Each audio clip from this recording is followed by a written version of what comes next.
pour la circonstance qui nous réunit ici en ce moment, c'est de commémorer nos frères et sœurs qui sont morts pour la patrie, pour l'indépendance du Congo.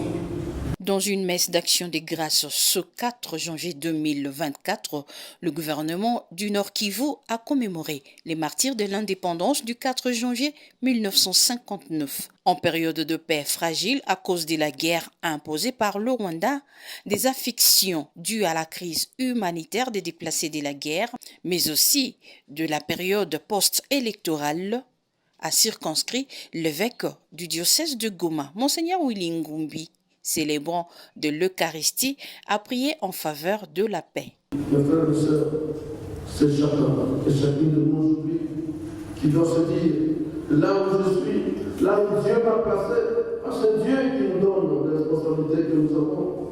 Là où Dieu m'a placé, je dois être le premier à me sentir responsable de l'avenir des Congolais dans notre pays.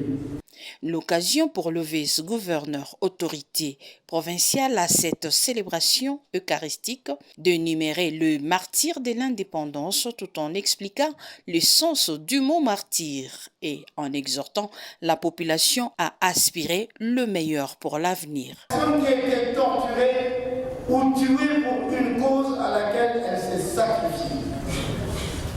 En effet, la personne s'est sacrifiée pour une cause jusqu'au sacrifice suprême. Ils ont été politiques. Pensez à Henri Patrice Lumumba, Joseph Kasavubu, Étienne Tshisekedi Wamulumba et d'autres que je ne cite pas. Ils ont été religieux. Pensez à Isidore Bakanja, à Nari Domenga. Ils ont été militaires. Pensez au lieutenant-colonel Kokolo que beaucoup ont oublié.